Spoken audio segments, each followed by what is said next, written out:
Isang magandang araw sa ating lahat. May mga nagtatanong, bakit daw ako nag-join sa IMG? Una, nag-join ako sa IMG dahil hindi naman ako habang panahon o habang buhay ako ay isang OFW. Darating din yung time na uuwi ako ng Pilipinas at para makapiling ko ang aking pamilya, lalo't higit ang aking mga anak. At saka, napakaganda ng IMG dahil ito ay siya kong backup plan kapag ako ay nag-for good na sa Pilipinas. Ang maganda dito sa IMG ay ikaw mismo ang boss. Ikaw ang may-ari ng negosyo. Ikaw ang masusunod. So, ikaw ang magpapatakbo ng negosyo mo. Kung kailan mo gustong gawin, kung kailan mo gustong itigil, kung gusto mo magpahinga. Pero, ikaw ang boss ng negosyo mo. Time management. Ito ang nagustuhan ko sa IMG. Yung time management. Na kahit ako ay isang OFW, nagagawa ko pa rin ang negosyo.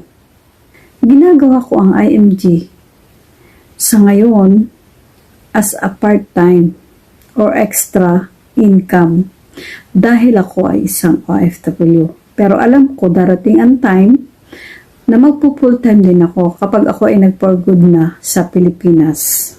At ang isa pang maganda dito ay yung vesting rights na kung saan dahil nga ang IMG business ay sarili ko, in case na mawala ka sa mundo, ito ay pwede kong ipamana sa aking anak na kung ano ang posisyon mo at income mo sa IMG, iyon ay ipagpapatuloy ng anak mo.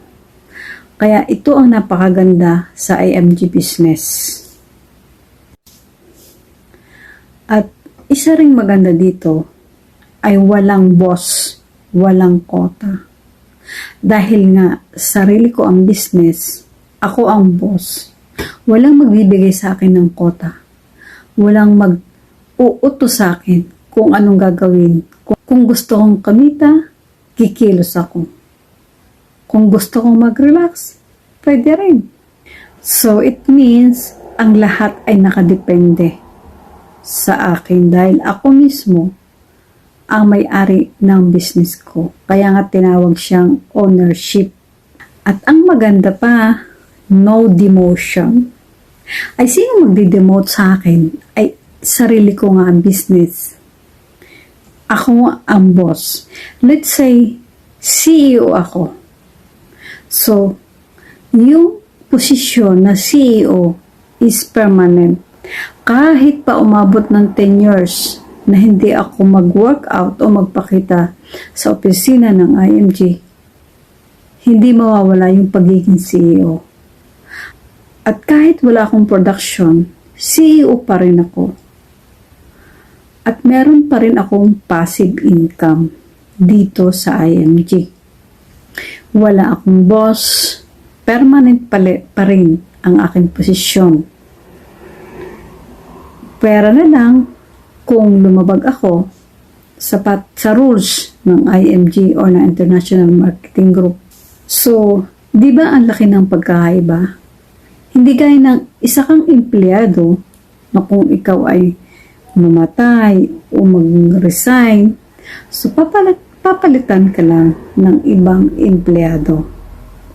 So sa IMG, hindi.